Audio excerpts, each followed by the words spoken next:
ஆண்டவராகிய இயேசுவின் நாமத்தில் தொலைக்காட்சிகளுக்கு அன்பின் வாழ்த்துக்கள். இந்த நாளின் செய்தி பிரசங்கின் புஸ்தகம் 3ஆம் அதிகாரம் 1 முதல் 8 வசனங்கள் வரை. உங்கள் கருத்தில் வேதம் இருக்குமேயானால் எங்களோடு சேர்ந்து நீங்களும் இந்த வசனத்தை தியானிக்க அன்பாக கேட்கிறேன். எங்களுடைய செய்தியினுடைய தலைப்பு திருமறை தியானம். எனவே நீங்கள் எங்களோடு சேர்ந்து திருமறையை ஆராய்ச்சி செய்ய உங்கள் அன்போடு கூட அழைக்கிறேன். உங்களுக்கு வேதம் தெரிந்திருக்கலாம், வேதத்தை நீங்கள் நன்று தேறி இருக்கலாம். இருந்தாலும் ஒவ்வொருவருக்கும் தேவன் கொடுத்த ஒரு வெளிச்சத்தை அடுத்தோடு பகிர்ந்து கொள்வது நல்லது. இந்த நாளின் செய்தி, அதாவது தேவன் வைத்திருக்கிற காலங்கள், எ டைம் ஃபார் எவ்ரிதிங். ஆரம்பிக்கும் போதே இந்த வசனம் இப்படி ஆரம்பிக்கிறது, ஒவ்வொன்றுக்கும் ஒரு காலம் உண்டு. காலம் என்பது தேவனால் நியமிக்கப்பட்ட ஒன்று. இதில் ஏறக்குறைய ஒரு 15 காலங்களை ஆவியானவர் பேசுகிறார் சாலமோன் மூலமாக. அந்த வசனம் சொல்லுகிறது, ஒவ்வொன்றுக்கும் ஒரு காலம் உண்டு. அன்பானவர்களே, நாம் நினைக்கிறோன்னா காலங்களுக்கு முந்தி காரியங்களை எதிர்பார்க்கிறோம். அல்ல, God has a time for each and everything. எல்லாவற்றுக்கும் குறித்து நீங்கள் தொடர்ந்து கேட்கலாம். அப்படியானால் தேவன் அந்தந்த காலத்தில் அதன் காரியங்களை நேர்த்தியாய் செய்கிறார். இன்றைக்கு நம்முடைய எண்ணம் என்னவென்றால், நம்முடைய விருப்பம் உடனே. தேவன் எதையுமே உடனடியாய் செய்வதில்லை, நிதானமாய் செய்கிறார், நேர்த்தியாய் செய்கிறார். ஆனால் தேவன் செய்கிற அந்த நேரத்திற்கும் அந்த காலத்திற்கும் நாம் பொறுத்திருக்க வேண்டும். எனவே தான் மரியாளிடத்தில் சொன்னார், என் நேரம் இன்னும் வரவில்லை. இன்றைக்கு எல்லாரும் விரும்புகிற ஒன்று என்னவென்றால், ஜெபங்கள் கூட உடனே பதில் பெற வேண்டும், உடனே நான் பெற்றுக்கொள்ள வேண்டும். இல்லை என்பானவர்களே, ஜெபத்திற்கு தேவன் சில நேரங்களை வைத்திருக்கிறார். ஜெபிக்கும் போது மூன்று காரியங்கள் வெளிப்படலாம். ஒன்று எஸ், இன்னொன்று நோ, இன்னொன்று வெயிட். அதாவது எஸ் என்று சொன்னால் அது அப்படியே நடக்கும். நோ என்று சொன்னால் தேவனுக்கு விருப்பமில்லை. இன்றைக்கு நாம் என்ன பண்ணுகிறோம், எஸ் நோவா மாற்ற விரும்புகிறோம், நோவை எஸ்ஸா மாற்ற விரும்புகிறோம். இப்படி சொன்னாலும் புரியும், இது உனக்கு தேவையில்லை. தேவன் சொல்லுவார் நோ. ஆனால் நாம் நினைக்கிறோம் அது எனக்கு தேவை. போராடுகிறோம், மன்றாடுகிறோம், ஜெபிக்கிறோம், என்னென்னோ பண்ணுறோம். அந்த நோவை எஸ்ஸாக்கி மாற்றினீங்கன்னா வாழ்க்கை சிறப்பாக இருக்காது. சில நேரங்களில் தேவன் நேசின்னு சொல்லுவார். ஏழ்மையாக இருக்கலாம், வறுமையாக இருக்கலாம், இல்லாமையாக இருக்கலாம், அந்த பெண்ணோ பையனோ. ஆனால் நீங்கள் நோன்னு சொல்கிறீங்க, ஏன்னா உங்களுடைய பார்வைக்கு அது நோ. ஆனால் தேவனுடைய பார்வைக்கு அது எஸ். உங்களுக்கு புரிய நினைக்கிறேன், தேவனுடைய பார்வைக்கு அது எஸ். ஆனால் உங்கள் பார்வைக்கு இன்னும் கலர் இல்லை, கேஷ் இல்லை, காஸ்ட் இல்லை. ஆனால் தேவன் சொல்கிறார், நான் இருக்கிறேன், கிரைஸ்ட் இருக்கிறார். உங்களுக்கு அது நோ, ஆனால் தேவனுக்கு எஸ். இன்னைக்கு நிறைய பேருடைய வாழ்க்கையில் அப்படித்தான். தேவன் நோன்னு சொன்னதை இவங்க எஸ்ஸாக மாற்றி காரியங்கள் கடைசியாக எல்லாமே கண்ணீரும் புலம்பலும் வேதனையும். எல்லாவற்றுக்கும் தேவன் நேரம் வைத்திருக்கிறார். நான் சொல்ல விரும்புகிறேன், முதல் குறிப்பு, உங்கள் வாழ்வில் உங்களுக்கு விசேஷமான நேரம் இது. எல்லாருடைய வாழ்க்கையில there are some special times. எல்லாருடைய வாழ்க்கையில திருமண நாளாக இருக்கலாம், ரட்சிப்பு நாளாக இருக்கலாம், வேலை வாய்ப்பு நாளாக இருக்கலாம், ஒரு குழந்தை பெற்ற நாளாக இருக்கலாம், ஒரு பதவிகளை பெற்ற நாளாக இருக்கலாம், அபிஷேகம் பெற்ற நாளாக இருக்கலாம். என்னுடைய வாழ்க்கையில 30/8/1970 ஆண்டவரை சந்தித்த நாள். 30/8/1970 அந்த நாளை மறக்க முடியாது. அன்றைதான் கர்த்தரோடு உடன்படிக்கை பண்ணினேன். அப்படியானால் எல்லாருடைய வாழ்க்கையிலையும் சில விசேஷமான நாட்கள் உண்டு. ஒரு சின்ன கேள்வி, அந்த விசேஷமான நாட்கள் ஏன் விசேஷம், எதனால் விசேஷம்? why it is so special? ஏன் அது விசேஷமானது? அனைவரும் நினைக்கிறாங்க அது எனக்கு ஒரு வேலை கிடைத்தது விசேஷம். அல்ல அன்பாவுடைய, ஆண்டவர் நம்முடைய வாழ்க்கையில வந்தா அந்த நாள் விசேஷம். நீ நிறைய பேருக்கு ரட்சிப்பின் நாள் தெரியாது. திருமண நாள் எவ்வளோ முக்கியமோ, பிறந்த நாள் எவ்வளோ முக்கியமோ, அதுபோல் ரட்சிப்பின் நாள் மிக முக்கியம். நிறைய பேருக்கு அந்த ரட்சிப்பின் நாளை மறந்து போகிறாங்க. இப்படி சொல்லுறாங்க, கேட்டு சொல்கிறேன், சொல்கிறேன். இது யோசிக்க வேண்டிய நாள் அல்ல. அன்பானுடைய, உங்கள் ரட்சிப்பின் நாள் இஸ் அ ஸ்பெஷல் டே. உங்கள் ஞானஸ்நானம் பெற்ற நாள் ஸ்பெஷல் டே, மறந்துடாதீங்க. இரண்டாவது குறிப்பு, அன்பானவர்களே, எல்லாருமே சில காலங்களை விரும்புகிறோம். இந்த மேல்நாட்டவர்கள் வெயிலை விரும்புகிறாங்க, சன்பாத். அதனாலதான் பாருங்க, அவங்க கடற்கரையிலே படுத்திருக்கிறார்கள். நம்ம எல்லாம் வெள்ளை நிறத்தை விரும்புகிறோம், அவர்கள் இந்த இந்த ப்ரௌன் ஸ்கின்னை விரும்புகிறாங்க. அதற்காக அவங்க அதற்காக நிறைய காரியங்களை செய்கிறாங்க. நம்ம வெள்ளையார்கள் மாற விரும்புகிறோம், அவங்க நம்ம நேரத்துக்கு மாற விரும்புகிறாங்க. ஒவ்வொருத்தரும் ஒரு விருப்பம், ஒவ்வொருவரும் ஒரு காலநிலையை விரும்புகிறோம். நமக்கு எல்லாம் அதாவது அதிகமான வெயில் நம்ம விரும்புறதில்லை. நம்முடைய தேசத்துல பயங்கரமான வெயில். இது மார்ச் மாதம், இப்போதே வெயில் ஆரம்பித்து விட்டது. நான் நேற்று வரை இலங்கையில் இருந்து ஊழியம் செய்தேன். அந்த இலங்கை வானொலியில் சொல்லப்பட்டது, வருகிற 3 நாட்கள் எங்கும் வெளியே செல்ல வேண்டாம், மிகுந்த வெயில் இருக்கும். எனவே முக்கியமான வேலையாக இருந்தால் வெளியே செல்லுங்கள். காலை 5-6 மணிக்கு அது வெயில் ஆரம்பிக்கிறது, தாழ முடியாது. அநேக வீடுகளில் அந்த மின்சார விசிறி கிடையாது, இது சின்ன ஃபேன் இருக்கும், அது ஒரு ரூபா மாறி மாறி வரும். சாப்பிடும் போது அந்த அறைக்கு, தூங்கும் போது இந்த அறைக்கு, உட்காரும் போது அந்த வரவேற்பு அறைக்கு ஒரே ஃபேன் பல இடங்களில் சுற்றி சுற்றி வரும். அந்த அளவுக்கு அங்கே பொருளாதார சீர்குலை.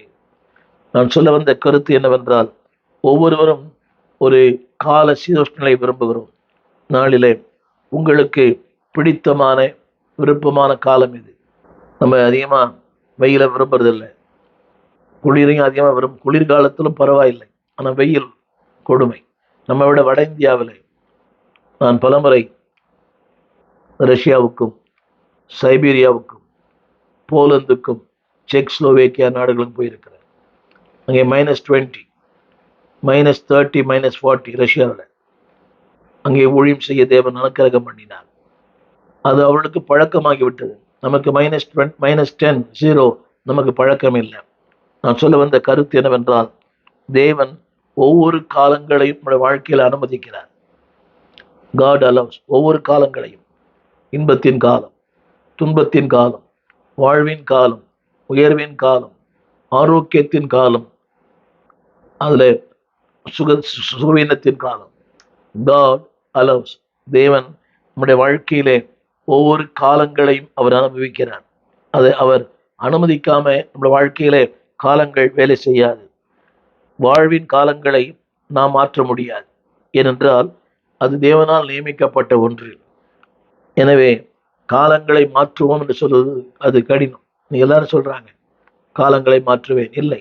திரும்ப சொல்லுகிறேன், வாழ்வின் காலங்களை மாற்ற முடியாது. தேவன் ஒவ்வொரு வாழ்க்கையிலையும் ஒவ்வொரு காலங்களை வைத்திருக்கிறார். உங்களுக்கு நினைக்கிறேன், ஒரு காலத்துல அரசியலில் கொடிகட்டி பறந்தவர்கள், பதவி, உயர்வு, புகழ், பேர் பிரஸ்தாபம். இன்னைக்கு திடீர்னு பார்த்தா ஆளே இல்லை, பதவி இல்லை, புகழ் இல்லை, பேர் இல்லை, மாறாக சிறைச்சாலை. எத்தனையோ நம்ம ஊடகங்களில் பார்க்கிறோமே, தினமும் கோர்ட்டு கையுமா, அதாவது வாய்தாவுக்கு மேல வாய்தா, விடுதலையே இல்லை. ஒரு காலத்தில் இவர்களெல்லாம் கொடிகட்டி பறந்தவர்கள், அதாவது ஆளும் தன்மை உடையவர்கள், பணம் பலம், படைபலம், ஆள்பலம், அரசு பலம் எல்லாம் இருந்துச்சு. இன்னைக்கு ஒண்ணுமே இல்லை. இதுதான் காலங்கள். அதாவது தேவன் ஒவ்வொரு காலங்களையும் நம்முடைய வாழ்க்கையில் அனுமதிக்கிறார். காலங்களை நாம் மாற்ற முடியாது, தேவன் ஒருத்தான் காலங்களை மாற்ற முடியும். எனவேதான் ரோமர் 8:28 சொல்கிறது, அன்றியும் அவருடைய அனாதி தீர்மானத்தின்படி அவரிடத்தில் அன்பு கூறுவதற்கு சகலமும், அந்த சகலமும் என்ற இடத்துல காலங்களை நான் சொல்ல விரும்புகிறேன். கவனியுங்கள், வாழ்வின் சில நாட்களையும் மேற்கொள்ள தேவன் கிருபை தருகிறார். திரும்புவதை பாருங்கள், அன்றியும் அவருடைய அனாதி தீர்மானத்தின்படி அவரிடத்தில் அன்பு கூறுவதற்கு சகலமும், அந்த சகலமும் என்ற இடத்துல காலங்கள், அவரது அன்பு கூறுவதற்கு எல்லா காலங்களையும் நன்மையாய் மாற்றுகிறார். ஆரம்பத்தில் சொன்னது போல இருளான நேரங்கள், வெளிச்சமான நேரங்கள், மகிழ்ச்சி நேரங்கள், துக்கமான நேரங்கள், வேதம் சொல்கிறது அவரிடத்தில் அன்பு கூறுகிறவர்களுக்கு சகலமும் நன்மைக்கு ஏதுவாய். காலங்கள் மாறாது, காலங்கள் மாறுவதில்லை, ஆனால் அந்த காலங்களால் உண்டாகிற விளைவுகளை தேவன் மாற்றி அமைக்கிறார். சகலமும் நன்மைக்கு ஏதுவாக, காலங்கள் மாறாது, அது அப்படித்தான் இருக்கும். ஆனால் அந்த காலங்களால் உண்டாகிற விளைவுகள் இருக்கலாம், எது ஒன்றா இருக்கலாம். அந்த காலங்களால் உண்டாகிற விளைவுகளை தேவன் உங்களுக்கு சாதகமாக்கி தருவார். அந்த காலங்களுக்கு நாம் தப்பிக்க முடியாது. துன்பத்தின் காலம் தப்பிக்க முடியாது. எல்லா காலங்களும் உண்டு. காலங்களுக்கு நாம் தப்பி வைக்க முடியாது. ஆனால் அந்த காலங்களுக்கு ஏற்ற நிலைக்கு நம்மை மாற்றுகிறார். சொன்னாலும் புரியும். வெறுமையின் நாட்கள் கிருபை தருகிறார், வியாதியின் நாட்கள் கிருபை தருகிறார், இல்லாமை நாட்கள் கிருபை தருகிறார். அந்த காலங்களுக்கு ஏற்ற ஆண்டவர் சொன்னார், என் கிருபை உனக்கு போதும். காலங்களை மாற்றுவதில்லை, ஆனால் காலங்கள் மாறும்போது, சூழ்நிலைகள் மாறும்போது, சம்பவங்கள் மாறும்போது தேவன் சொல்லுகிறார், அந்தந்த நாளுக்கு நான் கிருபை தருகிறேன். எனவேதான் ஆண்டவர் சொன்ன வார்த்தை மத்தேயு 6ஆம் அதிகாரம், அந்தந்த நாளுக்கு அதன் பாடுகள் போதும். அவனுடைய கருத்து என்னவென்றால், அந்த காலத்துக்கு ஏற்ற கிருபைகளை தருகிறார். முடியாது, தாங்க முடியாது, ஆனால் தாங்கும் பலன் தருகிறார். வாழ முடியாது, வாழ பலன் தருகிறார். மேற்கொள்ள முடியாது, ஆனால் மேற்கொள்ள பலன் தருகிறார். எனவே நமது வாழ்வின் ஒவ்வொரு காலங்களும், ஒவ்வொரு சம்பவங்களும் அன்பார்களே ஒரு பாடத்தை நமக்கு கற்றுக் கொடுக்கிறது. அதை மறந்துவிட வேண்டாம். கல்லூரி கற்றுக் கொடுக்கிற பாடங்களை விட காலங்கள் கற்றுக் கொடுக்கிற பாடம் அதிகம். கல்லூரி சில பாடங்களை கற்றுக் கொடுக்கிறது, மனிதர்கள் கற்றுக் கொடுக்கிறார்கள், தவறு கற்றுக் கொடுக்கிறது, தேவன் கற்றுக் கொடுக்கிறார். ஆனால் காலங்கள் மிக வலிமையான, மறக்க முடியாத சில பாடங்களை நமக்கு கற்றுக் கொடுக்கிறது. நம்முடைய எல்லாருடைய வாழ்க்கையிலே பார்க்கலாம். என்னை விட நீங்கள் வயதிலே மூத்தவர்களாக இருக்கலாம், அனுபவசாலியாக இருக்கலாம். ஆனால் ஒவ்வொரு காலங்களுமே ஒரு பாடத்தை கற்றுக் கொடுத்திருக்கிறது. வாழ்வின் காலம் அது ஒரு பாடம், தாழ்வின் காலம் ஒரு பாடம். அப்போதான் தெரிஞ்சுக்கணும் மக்களை பற்றி, யார் எப்படி எந்த நிலையில் இருக்கிறாங்க. நாம் நம்பினவர்கள், நாம் துணை என சொன்னவர்கள் நம்மை நட்டாற்றில் விடுகிற ஒரு காலம். ஆனால் அந்த ஒவ்வொரு காலங்களுமே ஒரு பாடத்தை நமக்கு கற்றுக் கொடுக்கிறது. அது மாத்திரமல்ல, தேவனை நம்பவும், அதிகமாக அவரோடு பழகவும், அவருடைய காரியங்களை புரிந்து கொள்ளவும் உதவி செய்கிறது. திரும்ப சொல்லுகிறேன், காலங்கள் இப்படிப்பட்ட நேரங்களிலே தேவனை அதிகமாய் நம்ப, அதிகமாய் சார்ந்து கொள்ள, அதிகமாய் அவரோடு பழக நம்ம உதவி செய்கிறது. இந்த பாடுகள் இல்லை என்றால் ஜபம் இல்லை. ஒரு பாடுகள் வரும்போது ஒரே ஜபந்தான், பலவீனம் வரும்போது ஜபந்தான், வியாதி நேரங்களில் ஜபந்தான். ஆனால் அந்த வியாதி இல்லை என்றால் ஜபமே இல்லை, அந்த பாடுகள் இல்லை என்றால் தேவனோடு பழக்கம் இல்லை. ஸோ இந்த காலங்கள் எதை கற்றுக் கொடுக்கிறது? அவரோடு இன்னும் அதிகமாய் பழக, இன்னும் அதிகமாய் அவரை அறிந்து கொள்ள. சங்கீதக்காரன் சொல்லுகிறான், நான் உபத்திரப்பட்டது நல்லது, அதனால் உடைய பிரமாணங்களை கற்றுக்கொண்டேன்.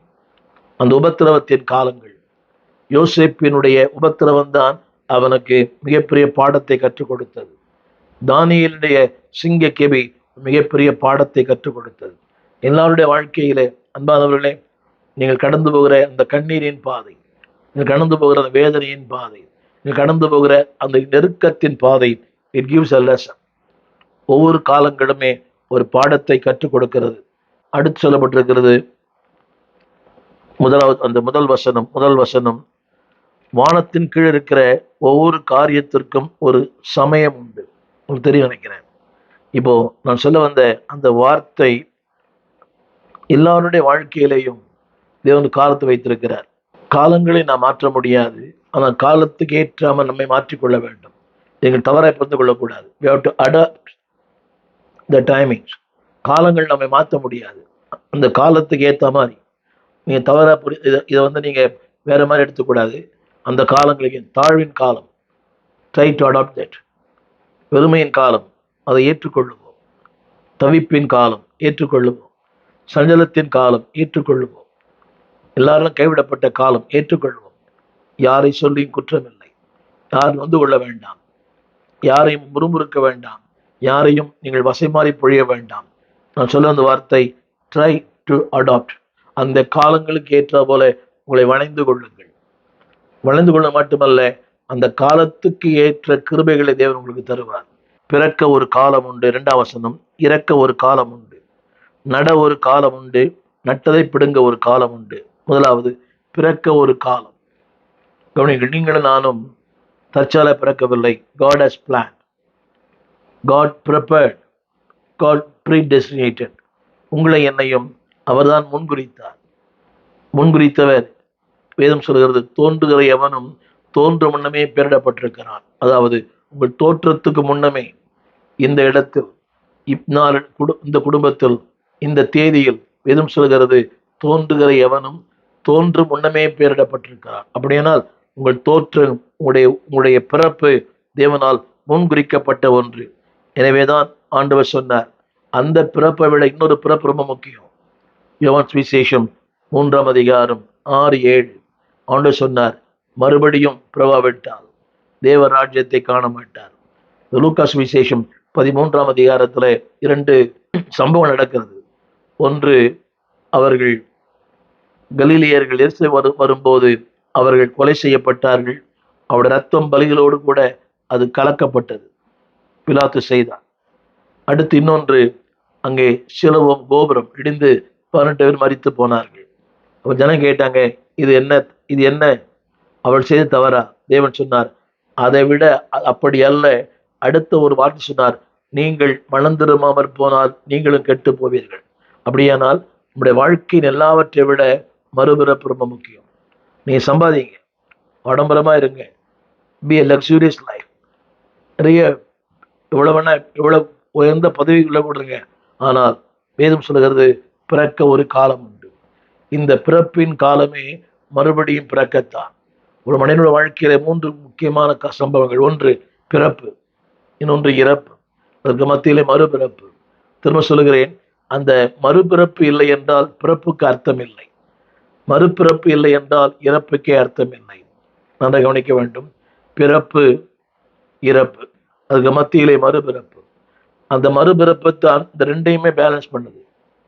பிறப்புக்கு அர்த்தம் கொடுக்கிறது, இறப்புக்கு ஒரு தொடர்ச்சியான வாழ்க்கையை தருகிறது. அந்த இறப்புக்கு பின்னாக ஒரு தொடர்கதை, அது முடிவல்ல, ஆரம்பம். பிறப்பு ஒண்ணுமல்ல, அந்த பிறப்புக்கு அர்த்தமே மறுபிறப்பு. நிறைய பேருக்கு புரியல. இன்னைக்கு பிறந்தேன், வளர்ந்தேன், வாழ்ந்தேன், சாகிறேன், அதல்ல வாழ்க்கை. பிறப்புக்கும் இறப்புக்கு நடுவே ஒரு மாபெரும் சகாப்தம், ஒரு பெரிய காரியம் இருக்கிறது. அந்த காரியம் என்னவென்றால் அதுதான் மறுபடியும் பிறப்பது. அந்த மறுபடியும் பிறக்கிற ஒன்று இல்லை என்றால் வாழ்க்கை அர்த்தமற்று போய்விடும். எனவேதான் வேதம் சொல்கிறது, எபிரேயர் புஸ்தகம் 9ஆம் அதிகாரம் 27ஆம் வசனம், அன்றியும் ஒரே தரம் மரிப்பதும் பின்பு நியாய தீர்ப்படைவதும் மனுஷனுக்கு நியமிக்கப்பட்டிருக்கிறது. கவனிக்க வேண்டும். ஒரே தரம் மரிப்பது, பின்பு நியாய தீர்ப்படைவது. இந்த மறுபிறப்பு இல்லை என்றால் வாழ்க்கைக்கு அர்த்தமே இல்லை. தொடர்ந்து நிறைய வசனம் சொல்லிக்கொண்டே போகலாம். சங்கீதங்களின் புஸ்தகம் 116ஆம் சங்கீதம் 15ஆம் வசனம், சங்கீதம் 116:15 அந்த வசனம் சொல்லுகிறது, கர்த்தருடைய பரிசுத்தவானுடைய மரணம் அவருடைய பார்வைக்கு அருமையானது. உலகத்துல மரணம் என்பது அது முடிவு என்று சொல்றாங்க. ஆனா தேவன் சொல்லுகிறார், அதற்கு ஒரு காலம் வைத்திருக்கிறார். என்ன காலம்? தேவனோடு இணைக்கின்ற ஒரு பாலம். என்ற முதல் குறிப்பு நான் சொல்ல வந்த காரியம், பிறக்க ஒரு காலம் உண்டு, மறுபடியும் பிறக்க ஒரு காலத்தை வைத்திருக்கிறார், இறக்க ஒரு காலம் உண்டு. திரும்ப சொல்லுகிறேன், இது எல்லாருக்கும் நடக்கும், பிறப்பு இறப்பு. ஆனால் அதனுடைய வாழ்க்கையின் முக்கியம் என்னவென்றால் மறுபடியும் பிறப்பது. அடுத்த சொல்லுகிறார், அடுத்த வார்த்தை, நட ஒரு காலம் உண்டு, நட்டதை பிடுங்க ஒரு காலம் உண்டு. அன்பானவர்களே, அதனுடைய அர்த்தம் என்னவென்றால் எதை விதைக்கிறோமோ அதை அறுப்போம். நட, அடுத்து பிடுங்க, நட்டதை பிடுங்க. புரிய நினைக்கிறவங்களுக்கு, விதைக்க ஒரு காலம் உண்டு, அறுவடைக்கு ஒரு காலம் உண்டு. எனவேதான் வேதம் சொல்லுகிறது, நாம் சோர்ந்து போகாமல் இருந்தால் ஏற்ற காலத்தில் அறுப்போம். என்னை கேட்டுக்கொண்டிருக்கிற அன்பு தேவ பிள்ளைகளே, நன்மையை விதையுங்கள், இரக்கத்தை விதையுங்கள், தயவை விதையுங்கள், தயவுக்கொத்ததாய் விதையுங்கள், தயவை விதையுங்க, நன்மைகளை விதையுங்க, கிருபைகளை விதையுங்க, இரக்கத்தை விதையுங்க, இரக்கத்தை அறுப்பீர்கள். நீ அநேக சொல்ற வார்த்தை உண்மைதான். இரக்கம் செய்ய இரக்கம் பெறுவார்கள். ஆனா இரக்கம் பெறல, அவமானம் தான் பெறுறாங்க. ஆனால் சத்தியம் உண்மை. இதை விதைக்கிறோ நிச்சயமா இருப்பீங்க. இரக்கத்தை விதையுங்கள், நன்மையை விதையுங்கள், ஊழியத்துல எதெல்லாம் விதைக்க முடியுமாலாம் விதையுங்க. மனிதர்கள் அறுவடை தருவதில்லை, தேவன் அறுவடை தருகிறார். மனிதர்கள் அறுவடை தருவார் என்று எதிர்பார்த்தால் நான் வீணாய் போகும்.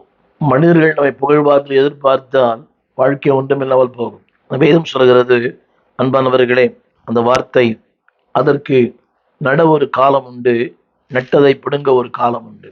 அப்படியானால் வேதம் சொல்கிறது, விதைக்க ஒரு காலம் உண்டு, அதை பிடுங்க நட ஒரு காலம் உண்டு, நட்டதை பிடுங்க ஒரு காலம் உண்டு. அந்த பிடுங்கல் என்ற வார்த்தைக்கு அறுவடை.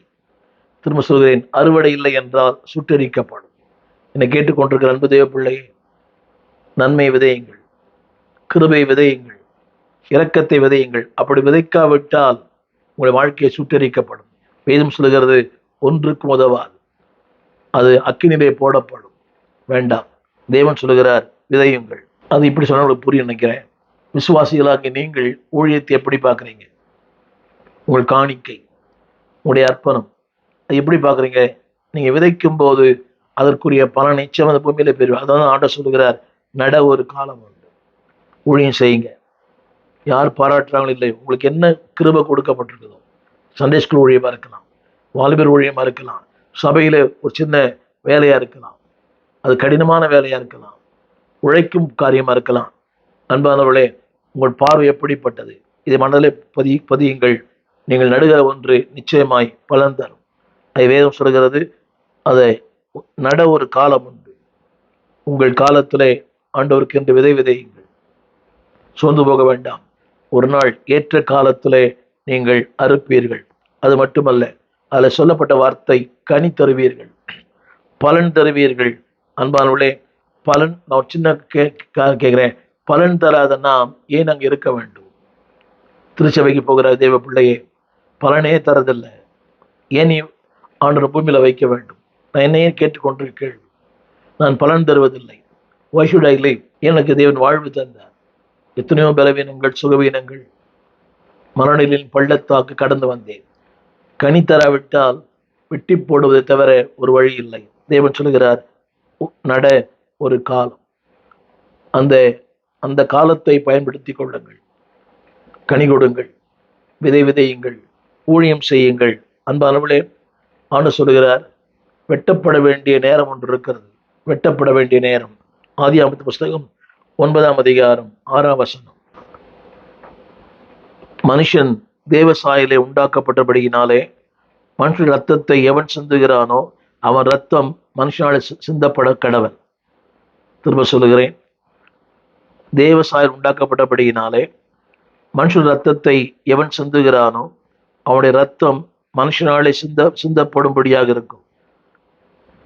புலமுறை படித்திருக்கலாம். மனுஷ ரத்தத்தை எவன் சிந்துகிறானோ, சிந்துவர் காரணமாக இருக்க அவனுடைய ரத்தம் அந்த மனுஷனாலே சிந்தப்பட வேண்டும். நீங்க எதை விதைக்கிறீங்களோ அதை அறுப்பீங்க. நட ஒரு காலம், நட்டதை பிடுங்க ஒரு காலம். ரத்தத்தை அடுத்த ரத்தத்தை சிந்துவதற்கு எவன் ரத்தத்தை சிந்துகிறானோ, கவனியுங்கள், எவன் ரத்தத்தை சிந்துகிறானோ அவனுடைய ரத்தம் மனுஷனாலே சிந்தப்பட வேண்டும். அதுதான் பட்டயத்தெடுக்கிறவன் பட்டயத்தாலே சாவு. விதையுங்கள், ஆண்டவருக்கென்று விதையுங்கள். தேவன் சொல்கிறார், வெட்டப்பட வேண்டிய நேரம் எப்ப தெரியுமா? when you're not giving fruit, கனி இல்லை என்றால், இந்த தேவ சாயல உண்டாக்கப்பட்ட மனிதன் தன் வேலை ஒழுங்காக செய்யவில்லை என்றால் வெட்டப்படுவதை விட வேறு வழி இல்லை. திரும்ப சொல்கிறேன், கனி கொடாத மரங்கள், நடுதல், அறுவடை. அப்படி அறுவடை இல்லை என்றால் அது அக்கினிலே போடப்படும். என்னை கேட்டுக்கொண்டு அன்பு தேவ பிள்ளையே, நீ அக்கினிலே போடப்பட உருவாக்கப்பட்டவன் அல்ல, ஆண்டவரால் பயன்படுத்தப்பட உருவாக்கப்பட்டவன். வேதம் சொல்கிறது, மனுஷன் தேவ சாயலாய் உண்டாக்கப்பட்டபடினால. அப்படியானால் உன்னுடைய நோக்கத்தோடு, ஒரு குறிக்கோளோடு, ஒரு அர்த்தத்தோடு, பல ஆசைகளோடு, பல கனவுகளோடு உங்களை என்னை உருவாக்கி இருக்கிறார். இந்த தேவ திட்டம், இந்த தேவ தீர்மானம் உங்கள் வாழ்க்கையில நிறைவேறாவிட்டால் வேறு வழியே இல்லை. திரும்ப சொல்லுகிறேன், அடுத்த வார்த்தை சொல்கிறது, அன்பானவர்களே, நட ஒரு காலம். அதற்கு இன்னொரு அர்த்தம் இருக்கிறது.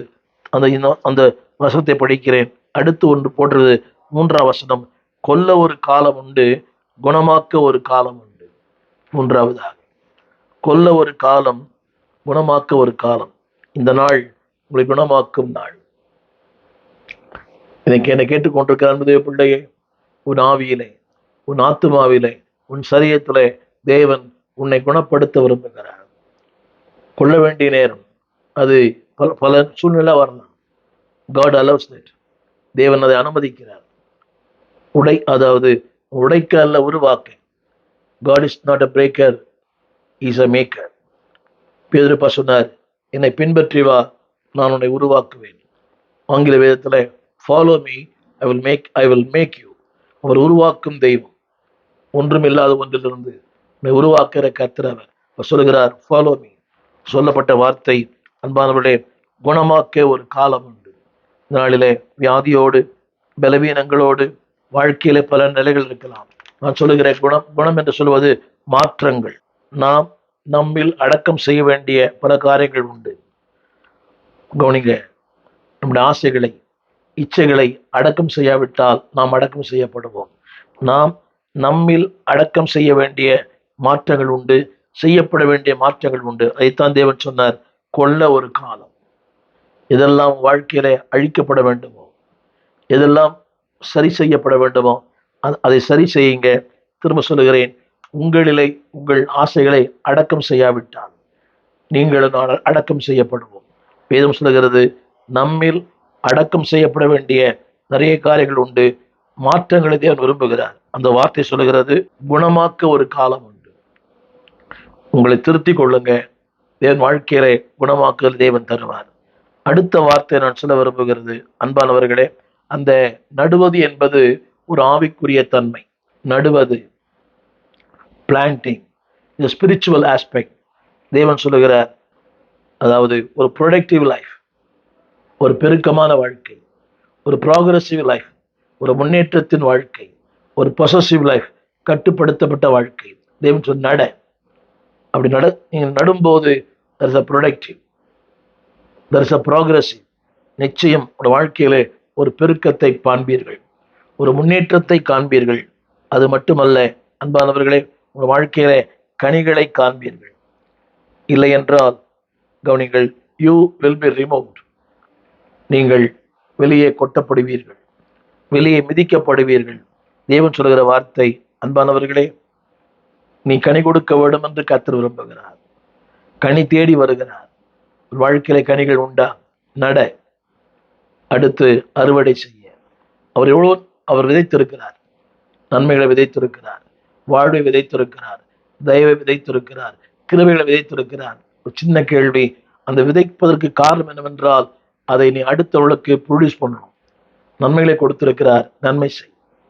கிருபைகளை கொடுத்திருக்கிறார், அடுத்த கிருபைகளை கொடுங்க. ஏதோ ஒரு கிருபை உங்ககிட்ட இருக்குது, அது என்கிட்ட இல்லை. அந்த கிருபையை பி ப்ரொடக்டிவ், அந்த கிருபையை பெருக்குவதற்கு முயற்சி பண்ணுங்கள். இல்லை என்றால் அன்பானவர்களே, யூ வில் பி அன்ப்ரொடக்டிவ். கொலோசியர் 3:5, விபச்சாரம், அசுத்தம், மோகம், துரிச்சை, விக்கிரக ஆராதனை, பொருளாசை ஆகிய இவைகளை உண்டு பண்ணுகிற உங்கள் அவயவங்களை அழித்து போடுங்கள். கொள்ள வேண்டிய காரியங்கள், டு கில். அடுத்த வசனம் சொல்கிறது, அதே 6ஆம் வசனம், அப்படி இல்லை என்றால் தேவ கோபாக்கினை வரும். கொள்ள ஒரு காலம் உண்டு. எதை? விபச்சாரம், அசுத்தம், மோகம், துரிச்சை, விக்கிரக ஆராதனை ஆகிய பொருளாசை இவைகளை பூமியில் உண்டு பண்ணுகிற உங்கள் அவயவங்களை அழித்து போடுங்கள். அப்படி இல்லை என்றால் தேவ கோபாக்கினை உங்கள் மேல் வரும். கொள்ள ஒரு காலம்.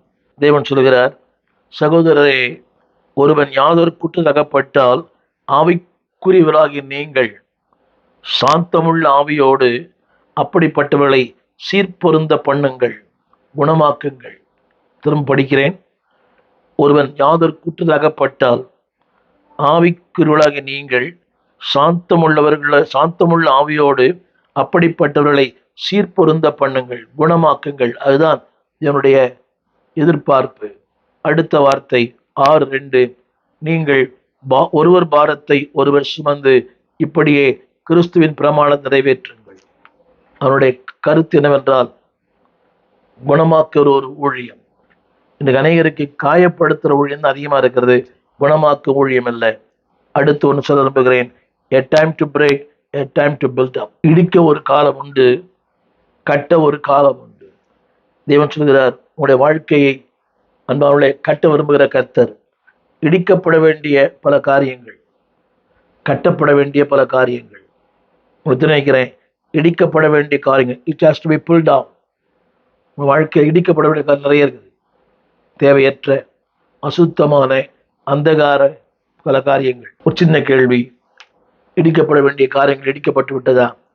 அடுத்த ஒரு வார்த்தை, கட்டப்பட வேண்டிய காரியங்கள். எபேசியர் 4:11-12. மேலும் நாம் அனைவரும் தேவனுடைய குமாரனை பற்றி விசுவாசத்தினாலே அறிவிலும் ஒருமைப்பட்டவர்களாகி கிறிஸ்துவினுடைய நிறைவான வளர்ச்சியின் அளவுக்கு தக்கதாக பூரண புருஷராக, திரும்ப படிக்கிறேன், அறிவிலே கட்டப்படுவோம், ஒருமைப்பாட்டிலே கட்டப்படுவோம், நிறைவிலே கட்டப்படுவோம், பூரணத்திலே கட்டப்படுவோம், ஊழியத்திலே கட்டப்படுவோம், பக்தி விருத்தி அடைய.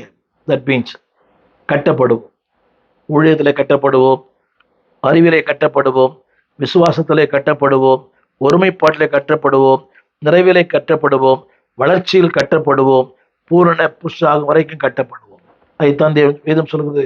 கொல்ல ஒரு காலம் உண்டு, கட்ட ஒரு காலம் உண்டு. என்னை கேட்டுக்கொண்டிருக்க அன்புடைய பிள்ளையே, உங்களுக்கே தெரியும், what all should be destroy. உங்களுடைய வாழ்க்கையிலே கொல்லப்பட வேண்டிய, புல்லிங் டவுன், ஆங்கிலத்தில் பயன்படுத்தப்பட்ட வார்த்தை புல்லிங் டவுன், கொல்லப்பட வேண்டிய பல காரியங்கள். அதை செய்யும் போது அவனு சொல்கிறார், God will build it. அழ ஒரு காலம் உண்டு, நகைக்க ஒரு காலம் உண்டு. A time to weep and time to laugh. கவனிங்கள், உங்களுடைய வாழ்க்கையிலே உங்களை மகிழ்ச்சியாக்குவார், உங்களை கம்பீரிக்க பண்ணுவார், உங்களுடைய வாழ்க்கை எல்லாமே மாறும். அதாவது இன்றைக்கு துக்கப்பட வேண்டிய பல நேரங்கள் உண்டு. வேதம் சொல்கிறது, பேதுரு புஸ்தகத்திலே, கொஞ்ச காலம் பாடு அனுபவிக்கிற நீங்கள் அதிக கனமகிமை அடைவீர்கள். இது அவசியமானதால், பல நேரங்களிலே அவசியம். தமிழை வாசிக்க கேளுங்க. அழ ஒரு காலம். Why God allows? தேவன் காரணம் இல்லாமல் ஒரு சொட்டு கண்ணீரும் உன் கழிந்து வருவதற்கு அனுமதிக்கவே மாட்டார். ஆனால் இன்றைக்கு அழுகிற நீங்கள் நாளைக்கு நகைப்பீர்கள், இன்றைக்கு அழுகிற நீங்கள் நாளைக்கு கம்பீரிப்பீர்கள். வேதம் சொல்கிறது, தேவன் யாரையும் காரணம் இல்லாமல் அழ வைப்பதில்லை. ஒவ்வொருக்கும் ஒரு நோக்கம் வைத்திருக்கிறார். கடலின் ஓசையை விட உன் கண்ணீரின் ஓசைக்கு அதிக சப்தம் உண்டு. என்னுடைய கண்மணி, தேவன் நம்ம அழ வைத்து வடிக்க பார்க்கல, நம்முடைய அழுகைக்கு பின்னாலே மிகப்பெரிய ஆனந்தத்தை கர்த்தர் வைத்திருக்கிறார். வேதம் சொல்கிறது, அழ ஒரு காலம் உண்டு. அன்பால் அதாவது கருத்து என்னவென்றால், துக்கப்பட வேண்டியது அவசியமானதால், துன்பப்பட வேண்டியது அவசியமானதால். ஆனால் ஆண்டு சொல்கிறார், there will be dancing. அன்பானவர்களே, உங்களை மகிழ்ச்சியாக்கி அதிலே மகிழ்கிற ஒரு கர்த்தர். சந்தோஷமா இருக்க வேண்டிய நேரத்தில் துக்கமா இருக்காதீங்க. அப்படின்னா துக்கமா இருக்க வேண்டிய சந்தோஷமா இருக்காதீங்க. இப்படி சொன்னாலும் புரியும்.